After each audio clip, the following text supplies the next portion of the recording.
हैदराबाद के Basheerbagh press club में TUWJ के ज़ेर एहतमाम मुनक़िदा मीट दी प्रेस प्रोग्राम में तेलंगाना रक्षणा सेना की सदर कल्वाकुंटला कविता ने अपने ख्यालात का इजहार किया और कहा कि पहले ही ऐलान कर चुकी थी कि वो तेलंगाना में एक नई सियासी ताकत के तौर पर आएंगी और आज वो अपने इस वादे को अमली जामा पहना चुकी हैं। उन्होंने कहा कि तमाम रुकावटों को दूर करते हुए तेलंगाना रक्षणा सेना के नाम से एक सियासी प्लेटफॉर्म कायम किया गया है, जबकि गुज़िश्ता 20 बरसों से जारी तेलंगाना जागृति एक रज़ाकाराना तंजीम के तौर पर अपनी खिदमत जारी रखेगी। उन्होंने कहा कि रियासत के तमाम तबक़ात के मसाइल पर तेलंगाना रक्षणा सेना आवाज़ उठाएगी और जद्दोजहद करेगी।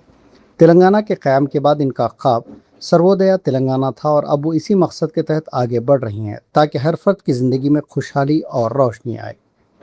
इस मकसद के हुसूल के लिए उन्होंने 5 जनीम के नाम से 5 अहम नुकात पेश किए, जिसकी मिसाल देते हुए उन्होंने कहा कि जिस तरह श्री कृष्ण ने अधर्म के खिलाफ जंग के लिए 5 जनीम का नक्कारा बजाया था, इसी जज्बे के साथ वो भी इन 5 नुकात पर अमल करेंगी। उन्होंने वाज़े किया कि अपोजिशन में रहते हुए और इख्तिदार में आने के बाद भी इन नुकात पर उनकी तवज्जो मरकूज़ रहेगी।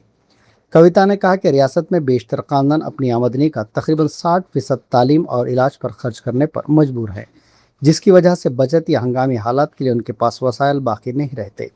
उन्होंने कहा कि अगरचे हुकूमत मुफ्त तालीम फराहम करने का दावा करती है, लेकिन 75% अवाम अब भी खानगी इदारों में तालीम हासिल कर रहे हैं, इसलिए वो खानगी इदारों में पढ़ने वालों को भी मुकम्मल तौर पर मुफ्त तालीम फराहम करेंगी और ये मुकम्मल तौर पर तमाम उमूर का जायज़ा लेने के बाद ही ऐलान किया गया है। उन्होंने अपनी 20 साल अवामी ज़िंदगी का हवाला देते हुए कहा कि हमेशा अपने वादों पर कायम रहीं। उन्होंने सेहत के शोबे पर बात करते हुए कहा कि अवाम की बड़ी रकम इलाज पर खर्च हो रही है।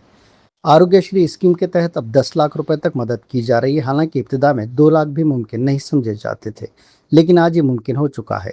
इस तरह तलबा के लिए मुफ्त खाने का निज़ाम भी कामयाबी से नाफिज हुआ। उन्होंने अफसोस का इजहार किया कि रियासत में कई अफराद महज 3 लाख रुपए न होने की वजह से कैंसर का इलाज नहीं करवा पाते और जान से हाथ धो बैठते हैं, जबकि दुनिया भर में लोगों की उम्र में इजाफा हो रहा है।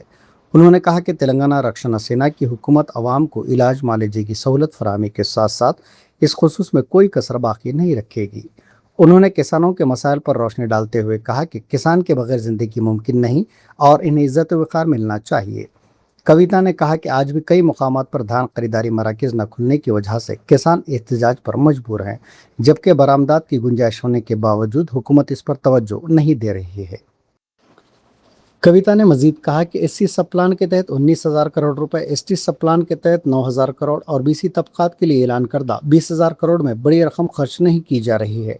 अक़लियतों के लिए ऐलान करदा 4,000 करोड़ से भी निसफ रकम खर्च नहीं की गई और क्रिश्चियन और सिख अक़लियतों को कुछ भी फराहम नहीं किया गया। अक़लियतों को मुकम्मल तौर पर नज़रअंदाज किया गया है। बिलखुसूस कांग्रेस के 2.5 साल दौरे इख्तिदार में उनके साथ शदीद नाइंसाफ़ी रखी गई।